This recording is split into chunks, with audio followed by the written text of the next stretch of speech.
check. Whoa, hot. Well, welcome to Capturing Christianity. It's hard to see with these lights, but I should be used to that as a YouTuber, shouldn't I? Well, thank you guys for coming. If you can hear me out there, we're going to get started here pretty quickly. Dr. Luke Barnes is going to get started with his presentation, his main session. He's going to kick us off. Luke, can you hear me? Okay, we're going to hear you in a second. We're going to put you on the screen and stuff. This is so cool. This is super cool. I'm really glad that you guys were able to make it out. I know that the pandemic is still going on. We're going to try to social distance if you can. We've got masks up at the front as well. But I'm just super happy that this is happening. It's really, really awesome. And I wanted to thank Pastor Robbie. Is he here? He might just be outside, but I'm going to have him come and pray to open us up. And I guess I'll just wait for him to come up here. Do what? Oh, can they not hear us? Okay. I thought we had the audio up out there. I think he's about to turn it up. We're starting. We're starting. Thank you, Liz. Thank you. Robbie, you can go ahead and come up and open us up in prayer. And then we'll get started with Luke. Are you excited? Let's do this. All right. Welcome to Crosspoint Church. It is an honor and a privilege to have you guys here. It is an honor and privilege to get to partner with Capturing Christianity and Cameron and Brittany and all the work that they have done. You guys give them a round of applause because this is going to be an awesome conference. If you need anything, I should be around for most of the conference. If you have questions, if you're out of town looking for somewhere to eat, I know all the good places. So just give me a shout, and anything you need, let me know. And I think you're in for a great weekend. And so we're looking forward to it. Let me open us up in a word of prayer, and then we'll jump in it and get started. Dear gracious Heavenly Father, we thank you for this opportunity. God, first and foremost, we just want to recognize you as the giver and sustainer of life. God, we just ask that you would have your way with this weekend, that you would move in powerful ways. God, we pray that you would just give us new revelation into your wisdom, your knowledge, your character. And God, you would draw us in intimacy towards you. God, we pray you'd open the eyes of our heart, that we would see and experience your hope and your calling that you have placed on us. And God, may we live that out in faith outside the walls of this building. And God, may you just lead us and guide us. May you be with every speaker. May you ordain every word that comes from their mouth. And God, may you just open each and every one of our minds and our hearts up to hear from you. And may you speak to each and every one of us. And may all that we do, may it bring glory and honor to you. We love you. We praise you. We pray this together in Jesus' name. Amen. Amen. I'm so excited. Can we hear Luke now? Can we get him up on the speakers? Luke, say something. Hello. So obviously Luke couldn't be here in person.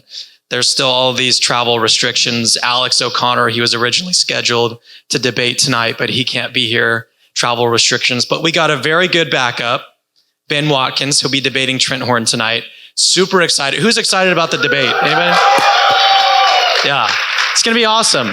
But today we have, or the first session, we've got Luke Barnes. And we're going to try to make this as interactive as possible. Luke has a presentation he's going to give, but then we're going to do some Q&A. And then, we'll just start things off. Luke, why don't you take it away? If you don't know who Luke is, let me give actually a quick introduction. So he's a lecturer in astronomy and cosmology. He's got a PhD at the University of Cambridge. He's published papers in the field of galaxy formation and on the fine-tuning argument of the universe for life. He's the author with Geraint Lewis of A Fortunate Universe, Life in a Finely Tuned Cosmos, and the Cosmic Revolutionaries Handbook, or How to Beat the Big Bang, published by Cambridge University Press.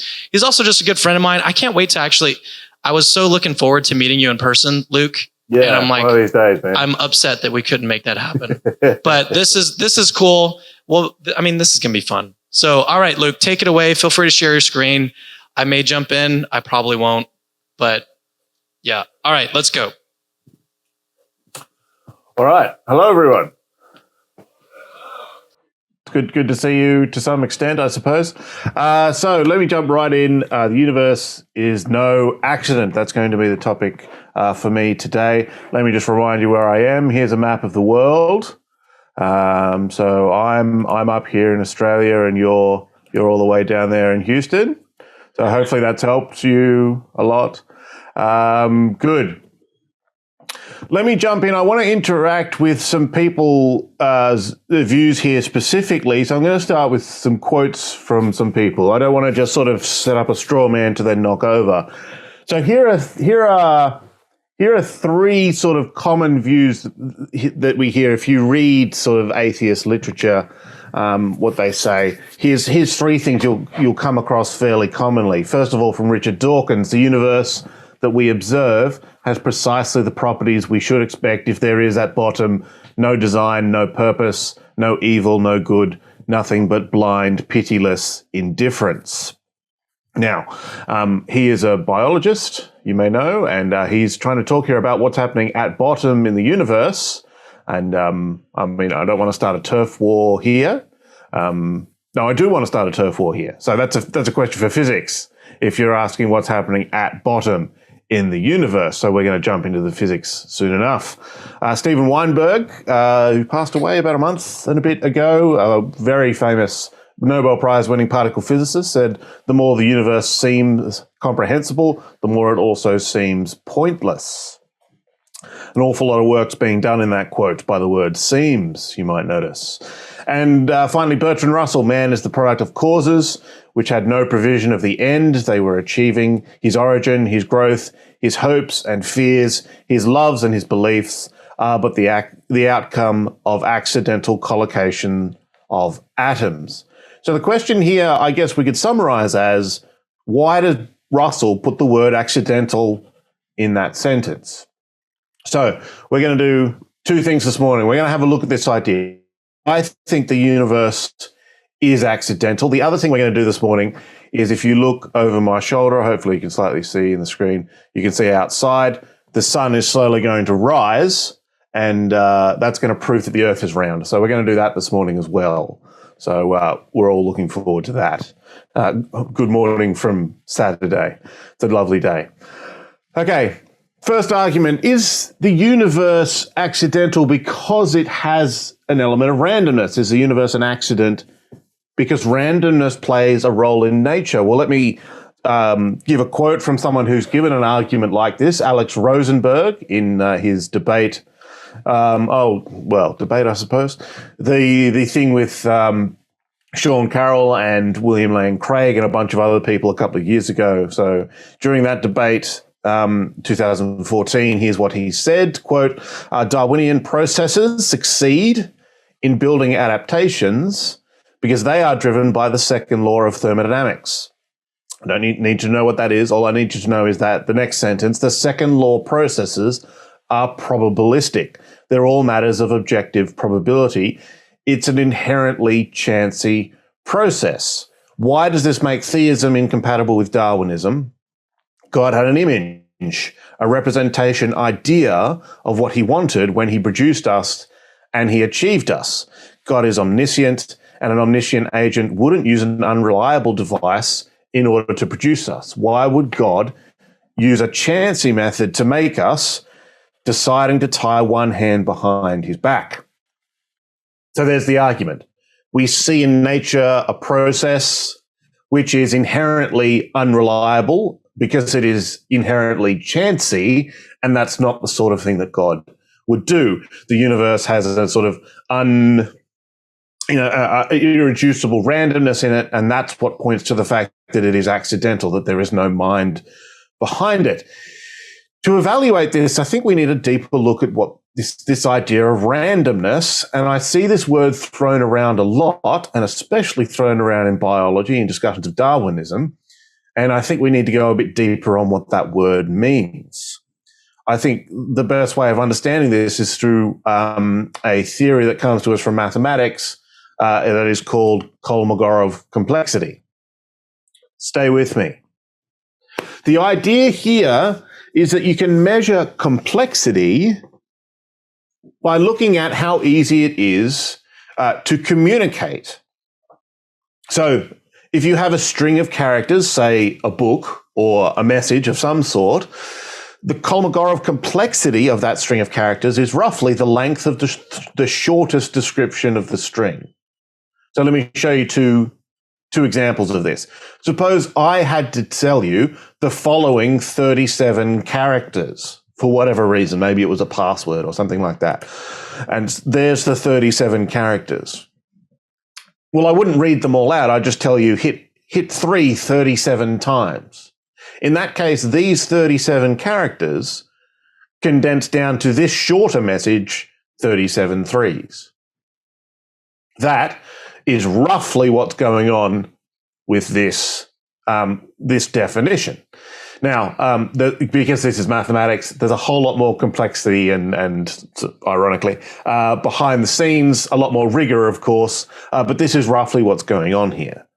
So by contrast, if I had to tell you that, say, password, it's not obvious that there's any way I can summarize that for you. If I had you on the phone, I would just have to read out all of the digits. That seems to be a random collection of numbers, and that gives us, using Kolmogorov complexity, the idea of what a random string is. A random string is its own shortest description, meaning the quickest way for me to tell you what the string is just to read the string out. There's no way to summarize it. Any non-randomness in there is a way that I could tell you what the string is in a shorter, more compressed form. When I can't do that at all, I've got myself a random string.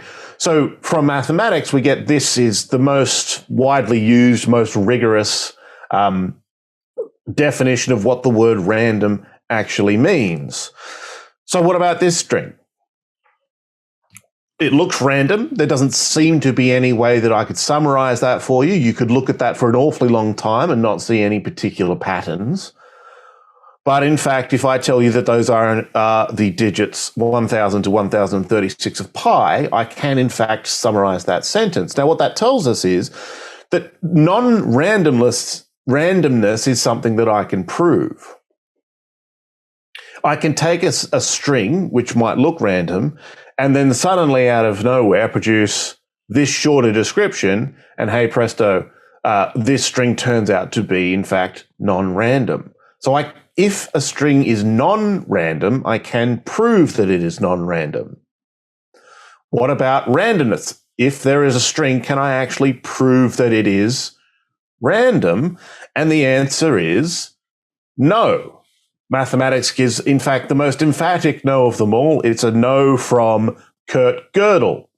Now, I'm not going to go into detail about all the amazing things that this particular Austrian logician proved, but if you get a no from Kurt Gödel, it's basically the strongest smackdown you can get from mathematics. That is how a physicist summarizes mathematics. There are various sort of impossibility proofs that Gödel did in the 1930s, and all sorts of weird stories about his personality. But here's the thing. Here's what is provable mathematically. Almost all finite strings are, in fact, random, but no string can be proved to be random. That seems like an odd pair of claims. They are both completely mathematically provable.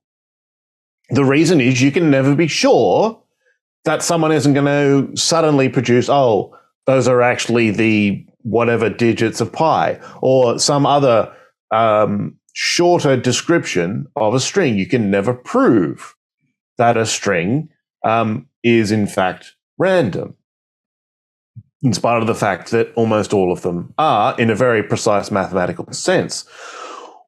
So what on earth does a scientist mean when they say that something is random? Given that any particular case, if you actually have a particular, say, set of data in front of you, set of observations, there's absolutely mathematically no way you can prove that it is random in this very strong sense, this sort of very mathematically precise sense of what random means. What can a scientist mean by random if it can't possibly be this? Well, often it simply means uncorrelated or independent or unbiased. Actually, a good example here comes from evolution itself. We'll go back to Dawkins. He's talking about the role that mutation takes in evolution, and he says there are many aspects where mutation, the random changes to a genetic blueprint, is not random. All I would insist on is that these respects do not include anything equivalent to anticipation of what would make life better for the animal. So by random, all he means that if a cosmic ray comes along and knocks a bit of your DNA and changes it, right, there's just no systematic correlation between that and your offspring being better able to, it making life better for your offspring. But that is not randomness in any strong sense. It's just, independence. It's just that this had no way of knowing about that, even though both of them were fine. The way that this comes home for me as a cosmologist is if I do a simulation of the universe. Sometimes it's very useful within a simulation to be able to pick a random number. And in that sense, it's randomness in this sense. It's randomness in that it's just sort of chosen by a process which is completely independent of the kind of process I want it to show in the universe. So I did my PhD on these sorts of methods. As usual, you can ask anyone about their PhD and you will get a very long conversation about what they actually did. It's behind me on the shelf right there. So here's the thing. If suppose every now and then you're running a simulation of the universe and, a light particle hits another particle, needs to head off in some random direction, and so you use some method to pick what that direction is going to be. You do that using the digits of pi. Suppose the 14th digits of pi is a 5, so I'll head off to, left somewhere or something like that. This is called pseudo-random numbers. If you're familiar with computers, you may have used these before. If you ran a simulation of the universe using the digits of pi to generate random numbers, it would be at the same time completely determined. Everything that happened would be completely written into the code. There would be nothing actually unpredictable or random, but it would be internally unpredictable. If you were inside the simulation trying to look around at where everything is and wanting to know what comes next, it would be practically unpredictable. You would not know what random number is going to come out next for which way that particle of light takes off. At the same time, its overall properties, what we might call the macro state, could be very reliable and predictable. Often this is why we make the assumption of perfect randomness within physics, because sometimes it summarizes a whole bunch of things for us. For example, let's take those digits of pi again. In the first 10 million digits, how many sevens are there? Well, if you want to actually do that calculation, you can calculate the first 10 million digits of pi, and that's going to take you a while and a whole lot of effort, especially not memorize, calculate, right? Get out a piece of paper and get moving. Or you can assume that they're random and suddenly it's a whole lot easier. There are 10 digits, right, 0 to 9. They appear roughly equally often. And so the number of sevens is probably a tenth of the total number of digits. And hey presto, there's about 1 million sevens in the first 10 million digits of pi. And I've answered that question without doing months and months of calculations on a whole bunch of pieces of paper. Randomness makes it easier to actually do a calculation. All of that is completely true. While the digits of pi themselves are, of course, they're necessary facts. They are mathematical facts. There's absolutely sort of nothing actually random about them. They are what they are. What that tells you with this argument, which you hear in a number of forms, that randomness shows that the universe is an accident, the appearance of randomness shows that the universe is an accident, the fact that there are probabilities in physics, the fact that we have laws that are stochastic, that have some element of chance about them, that chance plays a role in evolution, that quantum mechanics, perhaps, shows that the universe is an accident. The fact that the universe is unpredictable shows that the universe is an accident. None of those work.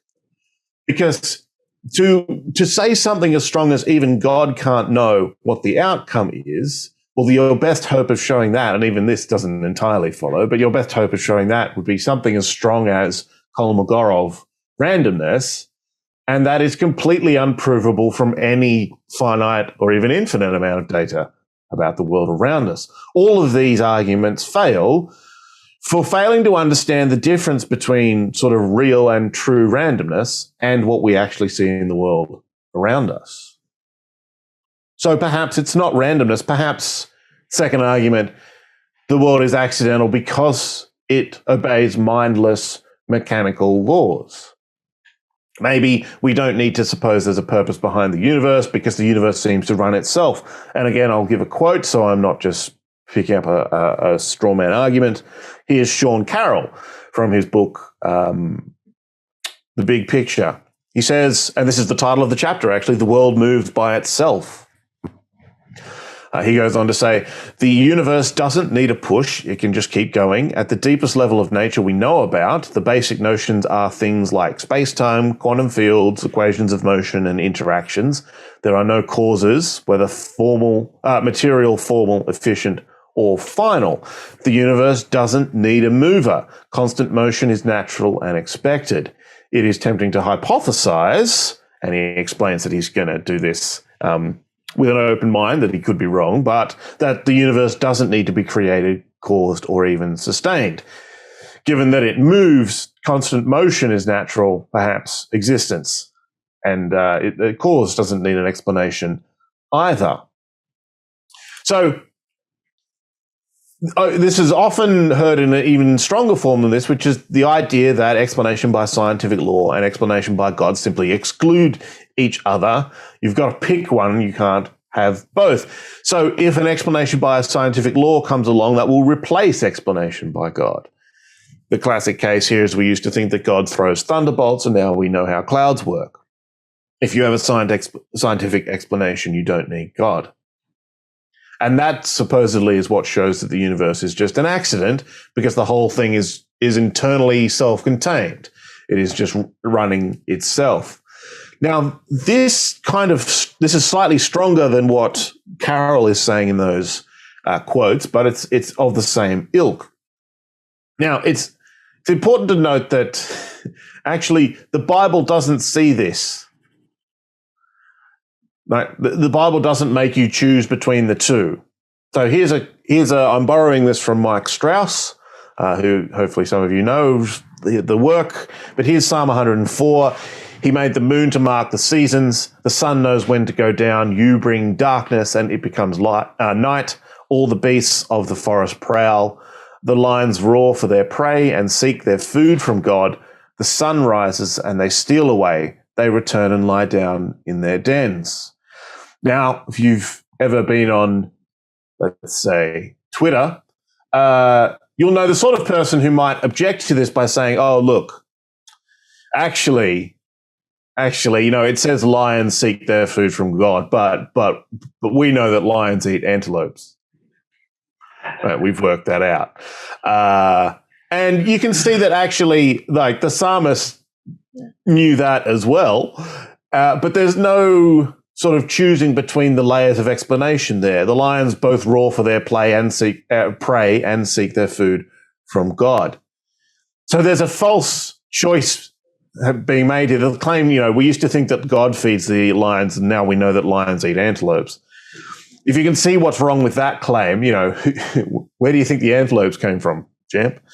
Then hopefully you can see what's wrong with this one. We used to think that God acted in nature. We now know that natural events are produced by natural causes. There's a deeper layer here in responding to this, which is the question of what actually is a law of nature. If you think these are the sorts of things that can replace God, you better be able to tell us what a law of nature is. Now, very roughly, and this is a talk all on its own, well, it's actually a couple of people's careers all on their own, but there are, within philosophy of science, which is not my field, of course, but there are roughly two views on what a law of nature is. The first is called the governance view, which is the laws of nature describe natural powers and dispositions. So if I say that electrons are charged and two charged particles will repel each other. I'm talking about real properties that real things have and the sort of dispositions about what they do to each other. I'm talking about natural causes and natural effects. That's called the governance view. There's a second view, which is called the regularities view. Natural laws describe patterns in natural events. So when I tell a story about two electrons repelling each other, what I'm really doing is summarizing a whole lot of things that happen in nature, but it's us. The natural events are just there, and as we try to summarize them, there's a sort of best system that summarizes the way things are out in the world, and that's all it is to be a law of nature. There's none of this natural powers underneath the surface. If you take the second view, as Carroll does, you'll think that causes aren't really down there in the ultimate furniture of nature. Now, if that's your view of the laws of nature, that both of these leave some open questions if you want to say that laws of nature can replace God. On the governance view, if you're totally happy searching for causes, the question is going to be why you would stop when you reach the ultimate laws of nature, why you would stop with natural causes and not think that the universe as a whole needs a cause. That's obviously pushing you in the direction of the contingency argument, various cosmological arguments. If you take a regularities view, as Carroll does, the question you've not answered is why are there regularities in nature at all? If the universe just is and then we try to summarize it, why is science so amazingly good at summarizing the regularities that it sees in nature? So on either of those views, it's not at all clear, and the arguments very rarely spell out how it is supposed to be the case that a law of nature can totally replace the role that God is supposed to play as creator and sustainer of the universe. This regularity one has a particular problem with God as sustainer. But maybe, and there's a third view here, and this is going to take us towards, you knew fine-tuning was coming, all right, because it's me. This is going to head us towards fine-tuning. Perhaps, actually, the idea that the universe is accidental is just the default view. Why suppose that there is a mind behind nature? Why not just say that nature is all there is, right? An accidental universe is just the simplest starting point, and there's not really any reason to leave that simplifying first assumption. There's a presentation of this view that I particularly like comes from Douglas Adams, the author of Hitchhiker's Guide to the Galaxy, who said, and I should memorize this more exactly, but it was basically, can't you just enjoy a garden without having to suppose that there are fairies at the bottom of the garden? Can't you just enjoy a garden without supposing that there are fairies at the bottom of the garden? Meaning, can't you just enjoy the natural world without supposing that there's a God hiding out there somewhere, doing something or other? It's just a simpler way of thinking about the world to think that there's no mind behind it. So why think that there is a mind behind nature? Now, straight away you have to think, well, it has been the vast... But most people who have ever lived everywhere and at any time, including today, have supposed there is a mind behind nature. Why do they think that? And the answer's got to have something to do with what they see around them in the world. Now, I assume that video isn't doing the greatest job getting across the internet to you, but hopefully you can see enough of, or you could at least imagine, a hummingbird flying in slow motion. I have to say, when you're talking about design in nature, it's very hard to convince yourself that you shouldn't just shut up and watch this video for about 45 minutes and then take questions. What could I possibly have to add to that? Why don't we all just stare at that for a while and see if you get some sort of idea about why we think there's design in nature? If I really need to sort of lay it on for you, maybe this helps. This turned up on my Facebook feed. Facebook was trying to sell me this sculpture, and I'm slightly tempted to buy one because that's kind of cool. Why do we think there's design in nature? Well, because we look around us and we see nature around us. And I mean, we could just do this for a while if you want. Found a whole bunch of pretty pictures. I mean, there's stuff like that. I mean, we didn't have to make any of this stuff. We just go out there and there it is around us, wedge-tailed eagle. On the smaller scales, on much larger scales, in all sorts of intricate detail. And this is one of the great joys of being an astronomer, is it's very easy for me to make my PowerPoint presentations better than yours.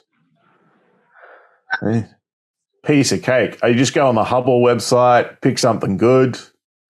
You can just do this all day. In fact, you should do this. Right, at some point, get a really high-resolution screen. The projector, the Zoom link, this is not doing justice to these pictures, right? Get on the Hubble website, get the nice high-res version, get a good computer screen, a nice dark room, some Beethoven and a good port or something, and just sort of enjoy these for a while. Again, it's hard not to convince yourself that we should just do this for like half an hour. That's two interacting galaxies, by the way. We see the trails coming in, and that's two galaxies colliding. That's a ring of star formation around an old galaxy. Anyway, look, if that's the case, if we see such amazing order in the universe, and we understand what natural processes do, and we've put aside this idea that if I've explained, if there's a scientific explanation, then that's precluded the idea that there's design, then we quickly come to the idea that if the natural world is amazing, then the natural processes that have shaped the natural world are probably rather amazing too. So then the person who wants to argue that the universe is an accident is going to have to say, actually, no. We have to consider the possibility, what if the physical processes that shaped our world are boring and unexceptional and unremarkable and typical? What if there's nothing actually interesting as we go down to the bottom level of the universe, as Dawkins invited us to do? When Dawkins explains why there is at least the appearance of design in the universe, what he asks himself is, what happens if you throw cells together at random, coming to the conclusion then you'll never make anything that flies? The way that you see whether something looks designed is to one way that you can approach that is to say, what happens if you just throw it together at random? So he is a biologist, and so doing things at a biological level, you're throwing the basic units of biology, which are cells, just throw those together and see if anything interesting comes out. And he knows that it won't. Okay, so there's no straw man of evolution here. This is not how evolution is supposed to work. That's the whole point of Dawkins' books, right? It is not a random process. But if we're shifting the burden of showing that the natural world is not designed down to physics, we need to ask the question, what happens if you throw a universe together at random? Now, it's at this point where we have a chance, actually, within theoretical physics, of throwing a universe together at random. If we look at the fundamental laws as we know them of the universe around us, the deepest laws of nature that we have discovered and confirmed with experiment, we find that there are fundamental properties of the universe, like how heavy is an electron and how fast is the universe expanding and all those sorts of things. So we have a chance to take those fundamental properties and mess with them a bit, to essentially throw a universe together at random by changing those properties and seeing what would happen in the universe.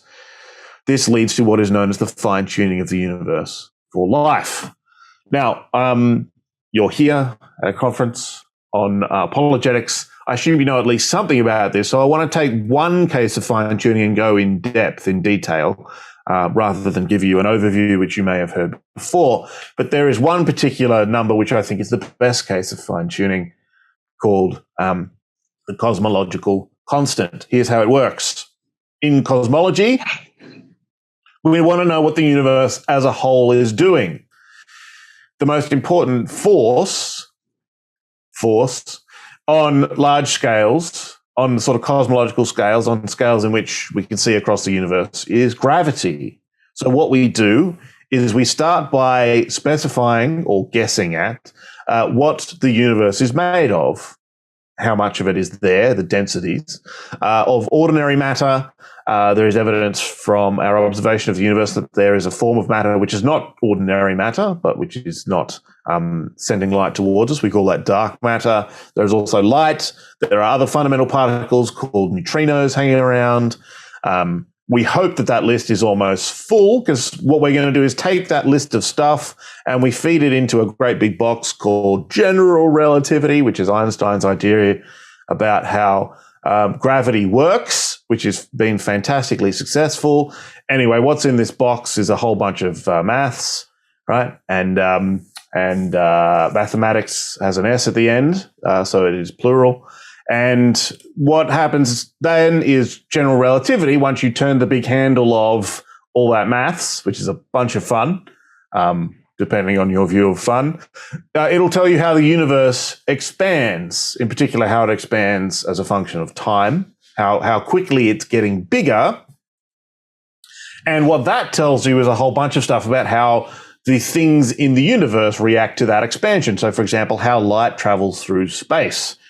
The way that it is bent and redshifted and fades and all those sorts of things, and how structure forms, and all of that is wonderful and fantastic stuff. As we have made observations of the universe, we've been able to turn these sort of arrows around by studying how light travels through space. We've been able to find out something about the way the universe expands. In 1998, we discovered that the expansion of the universe is, in fact, accelerating. If you look out there at a galaxy in the distance, it's not just moving away from us. We've known that the universe is expanding since the 1920s, but it's getting faster. It's moving faster today than it was yesterday on average. And if you then reverse the arrows back to what then the universe must be made of, all this stuff, even dark matter, that we're familiar with, will not make the expansion of the universe accelerate. So something else must go into this mix. There's got to be something else in this list of stuff that we've missed. In fact, there's a number which you can think of as being a component of the universe. We won't go into the details there. Called the Cosmological Constant, which Einstein proposed back when he was proposing general relativity. We're talking about the 10s and 20s. And it will do that for you. There's a number you put in which doesn't behave like any form of matter or energy that we're familiar with already. But if you put this cosmological constant on this list here and then run forwards, you end up with a universe that accelerates and which will then explain how light travels through space. Okay. What consequences does that have for the universe? Well, that tells us something about the way that the universe forms structure. I have no idea whether this looks as good to you as it does to me on this screen, but this is a simulation of how structure forms in the universe done on a supercomputer in Durham in England, part of it's called the Eagle collaboration. Let me try and describe it just in case it's not coming particularly well through the video. The short story is that if you take a piece of the universe and you simulate it with a supercomputer, any bump or lump, any bit of the universe which is more dense than average will collect more than its fair share of matter and continue collecting more of its fair share of matter as it draws things in. So this is a representation of our universe, which has a cosmological constant in it, but it doesn't much change the amount of structure that forms in the universe. What you see here at the end is called the cosmic web, the very densest bits of the universe, and then surrounded by voids where there's nothing, where things have fallen somewhere else by the pull of gravity. And then these strands in between them, which haven't quite decided which way they want to go yet. There is the cosmic web. So my collaborators, including some people at Durham running exactly this simulation, have changed these numbers behind the simulation to see what the universe would do. And the answer is you increase the cosmological constant, you're going to see three panels here. On the left, structure is going to form as it always does, roughly the same as our universe. However, if you put more of this accelerating stuff, cosmological constant, into the universe, it drives everything away from everything else in the universe. That process by which gravity brings things together to make galaxies and inside galaxies, stars and all that sort of stuff basically fails the larger the cosmological constant is. And if you make it very large compared to our universe, you end up with a universe where every single proton, the most that ever happens is another lonely proton comes past, and then that's about it. Let me just spend 2 or 3 minutes telling you why this is such an important case of fine-tuning, and then wrap this thing up and leave it open for questions in the last 15 minutes-ish. Why the cosmological constant is such a problem? Well, the answer is it's actually several problems. One of the best ways of explaining what this cosmological constant is, I mean, the cosmological constant is just a number. The question is, what fact about the world, about nature, does it actually represent? And there's an idea that actually what it represents is something called vacuum energy, which sounds cool and turns up in a whole lot of sci-fi movies from people who don't know what it is. But very roughly, the description we have of matter around us, the best description we have, which passes the most experimental tests, is called quantum field theory. And what it says, for example, for what an electron really is a ripple in a field which is everywhere in the universe. And as that ripple travels, that appears to us to be an electron. So there's a way to arrange the field so it's one electron rippling this way, and another way to arrange it so it's an electron rippling that way. And there's a way to arrange it so that, it's 2 electrons or 10 electrons or 1,000 electrons or electrons going around your atoms or whatever. And there's a way to arrange the field so that there's no electrons at all, and that's called the vacuum configuration of the field. So there are no particles there, but there still is a field there. If that field has energy associated with it, when you then feed that into general relativity, into gravity, it will act like a cosmological constant and make the expansion of the universe accelerate, where the acceleration could be negative. It could be, which is very quick deceleration. The thing is, if you take a sort of back of the envelope rough calculation of how big we might expect that amount of energy to be, you get an enormously large number which would totally destroy the universe. Much more than we saw in those previous panels.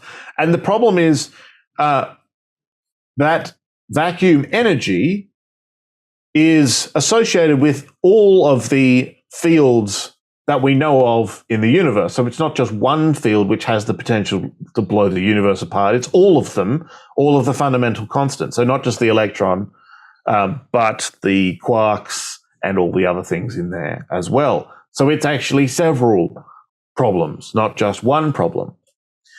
General relativity won't help, as I showed you with those arrows. The arrows about what the universe is made of lead into the relativity box.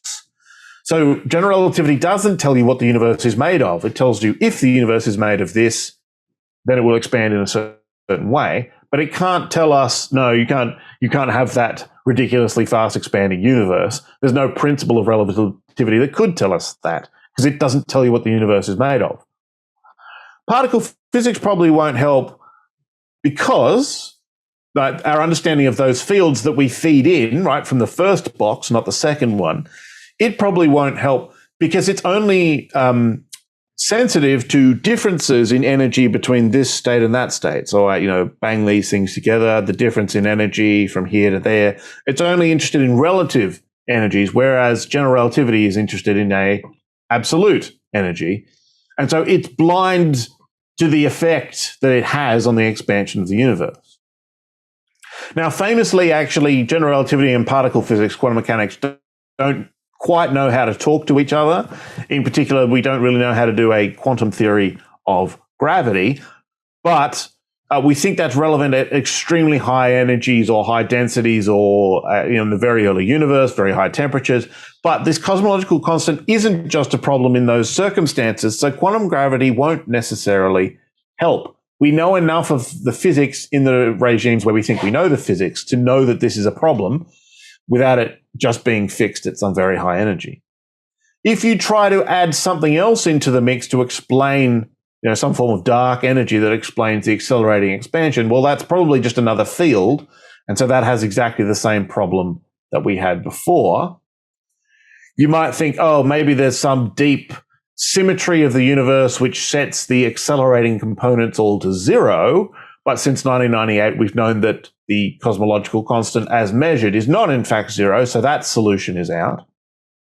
There's a theory of the very early universe called inflation, which says that a very rapid acceleration happened in the very, very early universe. If that's true, then you can't have any general principle saying very quick accelerations are out, because one of them actually happened. So that's a whole bunch of solutions which go down the drain there as well. You might be thinking that this idea of the quantum vacuum is very speculative and untested, but actually that calculation of the vacuum energy is known to be correct in some other environments. We can do the same sort of calculation elsewhere, and we get a very correct answer. And by that, I mean an answer we can test with experiment. There's also an obviously very strong anthropic limit. If no two particles in the universe ever stick to each other, then there's no way you're getting life, whatever your definition of life is. A whole bunch of objections to the fine-tuning argument just go completely out the door. So the question then is, are the physical processes that shaped our world boring and remarkable and unremarkable and simple and typical? And the answer we get from all the fine-tuning cases, not just the cosmological constant, is quite clearly no.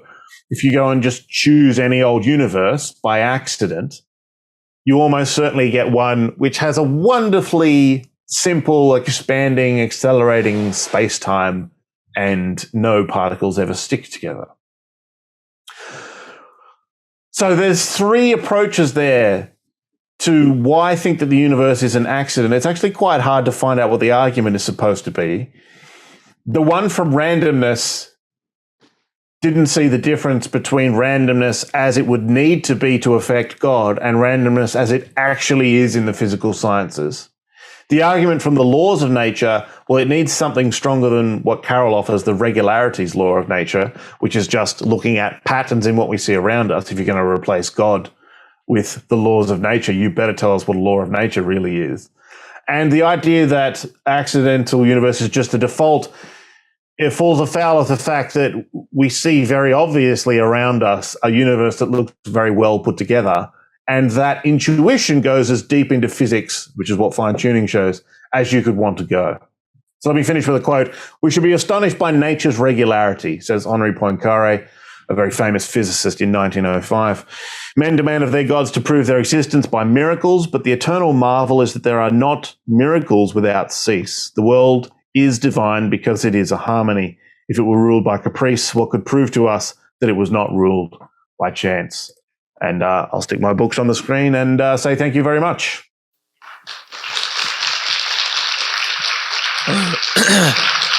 Good job. Can you see me? Can you see me, Luke? Luke, can you hear me? Luke? Yes, I can. Okay. Yeah, that was awesome. So we're actually scheduled to take a break right now, but what I still want to give a chance to do some Q&A with Luke. So what I'd like to do is, if you would like to take a break, go to the bathroom, get some coffee, whatever you'd like to do, feel free to do that now. But for those of you that would like to stay and do some Q&A, let's go ahead and do that. So if you've got a question for Luke, stay where you are, raise your hand, and I'll come around and get your question. And Luke, let me know if you can hear. I think you should be able to hear the question as I put the microphone up. I'll come to you, John.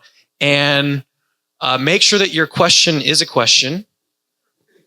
And try to keep it one sentence. Here you go. I'm going to hold the mic. Okay.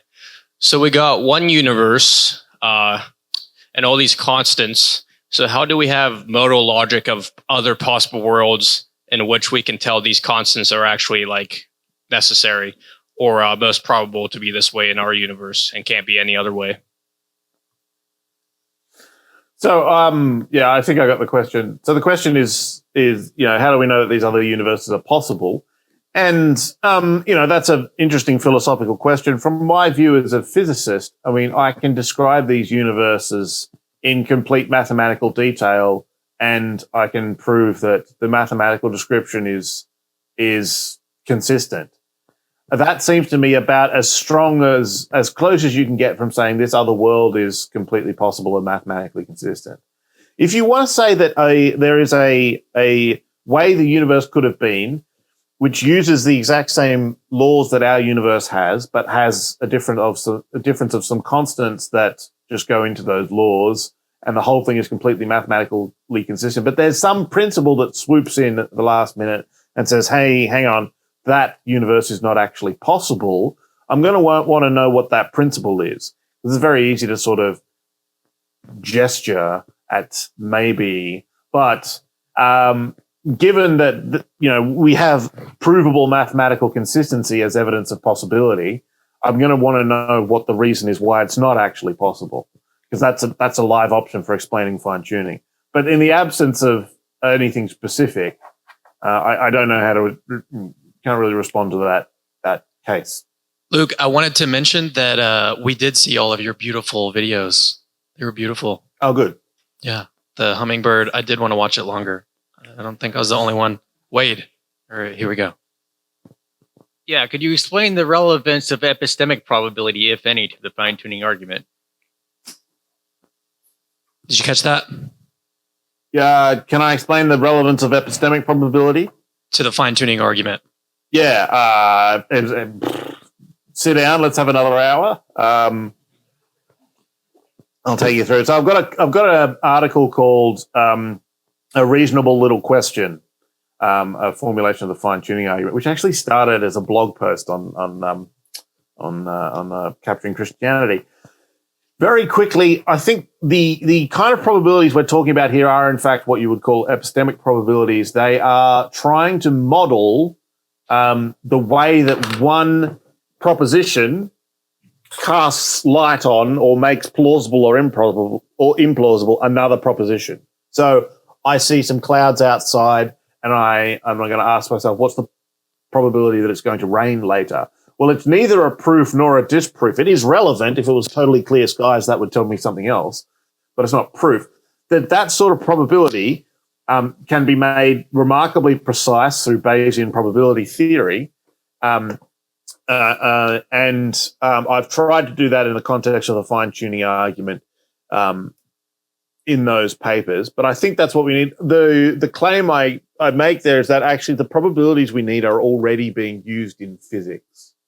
So I don't need to go way out on a limb here and do something that no one's doing before. I find within my toolkit as a theoretical physicist the pieces, a lot of the pieces I need to run the fine-tuning argument already, including the understanding and actually calculation of probabilities.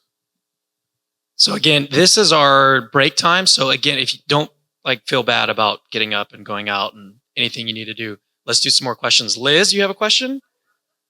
Yeah. Liz Jackson has a question. One sec. Yeah. I'll hold the mic. Fine. So hi, Luke. I really liked your point and agreed with your point that just because we have a natural explanation for something doesn't mean we should say God wasn't involved or God doesn't also act as an additional explanation. But I'm wondering, just to kind of play devil's advocate, is that not sort of overdetermination or kind of positing extra explanations? So if we walk outside and see the ground is wet and we say, well, did it rain or did the sprinklers go off? It might be kind of odd to say, well, it was both. You might just say it's kind of simpler to pick one or pick the other. So what would you say to that kind of worry that this is sort of, multiplying explanations beyond necessity? Yeah. So again, if I answer the question, I think what I'd say to that is, okay, let's just have a look at the sorts of explanations that are being offered here. And again, it does depend on what your view of the laws of nature actually are. If you think you're just sort of cataloging and summarizing facts about the world in a way that's sort of convenient, and that's all you think the laws of nature are, then there's a whole host of questions that can't possibly answer. Like, why are there regularities in nature at all? Why is there a universe at all? Why are the regularities life-permitting regularities? And so if you then see the theistic explanation as offering something that a scientific explanation couldn't possibly offer, then there's sort of no obvious conflict between the two. You're not offering two. The difference between the rain and the sprinklers is that one of them will do the job. And I think if you understand the sorts of explanations that's being offered by science and by by theism, it's not the case that one can replace the other one. So I think actually Sean Carroll, whose book is right there, is remarkably clear about this. He doesn't say science can replace the sort of explanation that God offers.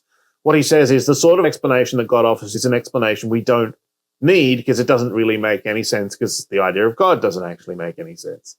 And so there's not competition. He's just saying, look, the sorts of questions that God was supposed to answer are the sorts of questions that we're better off leaving completely unanswered and saying are unanswerable. Okay, I think we have time for one more question. I want to take one from the back. If anyone has any in the back. Nobody. All right. I saw you. Alrighty, man. So do you think that Sean Carroll's neo-Humeanism, as it applies to laws of nature, are restricting him from actually taking it seriously and seeing the merits of such arguments versus like the law governance in terms of the powers that the entities of the fields have? Do you think that that is preventing him from seeing so? And do you think that someone like Rob Koons, given that he's done a lot of work on Aristotelian substance ontology as it relates to quantum mechanics, would help to get him move into that part, and then maybe he could actually see this and maybe could move him from his kind of poetic naturalism into more of a backdoor interest into theism? Was that English? Oh my goodness. It's a good question. Luke, can you translate that for us before you answer it? So there's those two views of the laws of nature. Are they really telling us about causal powers that are out there, or are they just cataloguing regularities that we see around us? Carroll goes with that second one. It's associated with Hume, so it's often called the Humean view, David Hume. Is that a problem with him seeing the force of these arguments? Well, I find this to be a really interesting question. So some of you will know the name Edward Fazer, who has written a whole bunch of very interesting stuff about arguments for the existence of God, who says that the arguments for the existence of God shouldn't rely on science. They should rely on our metaphysics of science, because science, the foundation there is, it can change over the years. Remember, I think that comes in part from the fact that he's a big fan of Thomas Aquinas, and he sees in Aquinas good metaphysics, even though the physics isn't quite right, because it's Aristotelian, of course. So it's a question of, can I run the argument I want to run and get to the conclusion I want to get to from within that picture of the way the world works, or do I need to challenge it at a deeper level as well? And I think that's kind of interesting. I think there are interesting, if that view of, that science just sees regularities, if you have that view, I think that leaves you open to a whole lot of huge questions and about that would lead you in sort of the direction of God anyway. So, for example, why are there regularities at all? If you take a governance view, you can say, look, all I need is just give me some electrons and their powers and some quarks and stuff, and they will explain the regularities we see around us in the universe. And then you've got to take a different approach there. So I think that there's a possibility of just working with wherever someone is, within either of those views, of what a law of nature is, and either of those can sort of direct. There's successful arguments that can be run either way. I should note, by the way, the sun has risen, so the earth is round. So there you go. All right, let's give Luke another hand. Yeah, round. That's awesome. Thanks for joining us, Luke. It was 6 a.m. when it started for him. In Australia. So thank him again for. Thank you. Here, can I lift this up and show a little bit about? Hang on a second.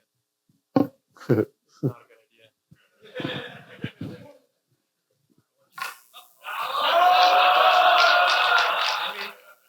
What's happened? I can see around. Yes. Hello. Good crowd. Hello. Hello. Hello, hello, hello, hello, hello, hello, hello. Sorry about that. All right. Let's move on to Liz's presentation. Thanks again,